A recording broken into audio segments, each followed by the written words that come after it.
Assalamualaikum warahmatullahi wabarakatuh.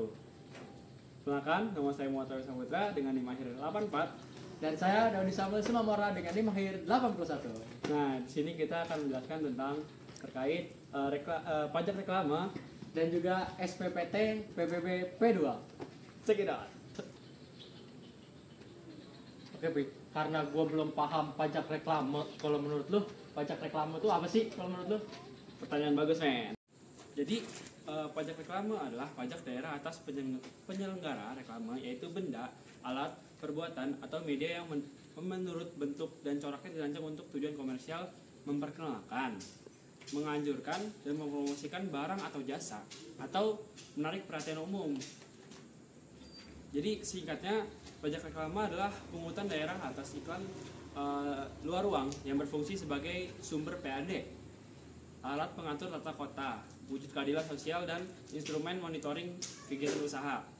Nah, jadi fungsi dari pajak reklame yang pertama ada fungsi anggaran, yang kedua itu adalah fungsi pengatur, fungsi keadilan, fungsi informasi dan transparansi. Jadi berdasarkan peraturan wali kota nomor 51 tahun 2004 dan peraturan daerah lainnya, objek pajak reklame meliputi reklame papan, pertama reklame kain, stiker, selebaran, reklame berjalan, reklame udara, reklame apung, film, dan juga peragaan. Ada juga yang dikecualikan, yaitu reklame melalui internet, televisi, radio, surat kabar mingguan, bulanan, dan sejenisnya. Dan juga label atau merek yang melekat pada barang tertentu, tempo dan atau masa pemasangannya. Nah, jadi itu dah. Oke, Pi. Gua kalau dengar penjelasan lu nih, paham betul gua ini kalau dengar penjelasan lu ini. Iya kan? Iya, betul benar gua, setuju gua. Kasus, men. Nah, sekarang ini, Pi, karena lu udah ngejelasin pajak reklame, sekarang gua mau ngejelasin SPPT PBB P2. Lu tahu nggak? Gue belum tahu tuh, Daw. Nah, Coba jelasin, Daw. SPPT PBB P2 itu kepanjangannya Surat Pemberitahuan Pajak Terutang. Nah, itu apa sih, Pi? Itu dokumen resmi yang diterbitkan dari pemerintah sendiri untuk pemberitahuan besarnya pajak yang terutang atas objek PBB, pajak bumi bangunan, dalam 1 tahun itu juga, Pi. Nah, SPPT ini berfungsi sebagai dasar penagihan pajak yang harus dilunasi oleh wajib pajak dalam jangka waktu yang sudah ditetapkan, Pi. Terus pemecahan SPPT PBB P2 ini proses administrasi yang dilakukan untuk memisahkan satu SPPT atas satu objek pajak menjadi 2 atau lebih SPPT. Nah, tujuan utamanya apa sih? Kalau tujuan utamanya itu sama aja kayak tadi, pemecah dari si SPPT keduanya. Nah, di sini tujuan lainnya itu memberikan kemudahan untuk para pembayar wajib pajak dan melakukan pengelolaan pelaporan kewajiban secara terpisah sesuai dengan bagian tanah atau bangunan yang dimilikinya. Kalau dari gua gitu, Pi. Pi, stop. Apa lagi sih, Daw? Gua mau nanya soal yang kemarin tentang pajak reklame. Ya, kenapa? Masa gua masang reklame di pinggir jalan gua suruh bayar? Jadi gini, Daw. Pajak reklame itu ada hitungannya, Daw.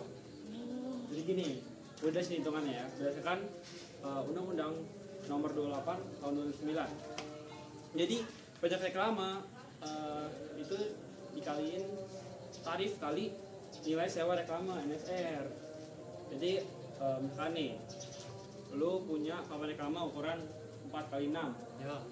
Itu kan kalau dikaliin jadi 24 meter persegi kan. Ya. Nah, NSR itu ditentukan kan 1 juta nih. 1 juta per meter. Per meter persegi per tahunnya di lokasi tersebut ya kan.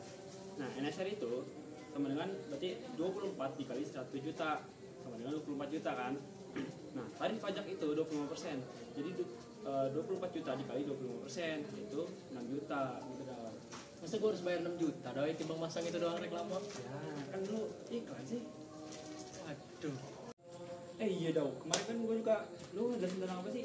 SPPT PBB 2 kan ya? Betul, Nah, masuk. itu perhitungannya gimana sih? Nih, kalau di daerah gua ya, terutama di Surabaya, itu perhitungan SPPT PBB P2 itu yang pertama lihat dulu nilai NJOP-nya. ketika nilai NJOP lu di bawah 100, itu lu nggak bakal kena tarif PBB P2-nya.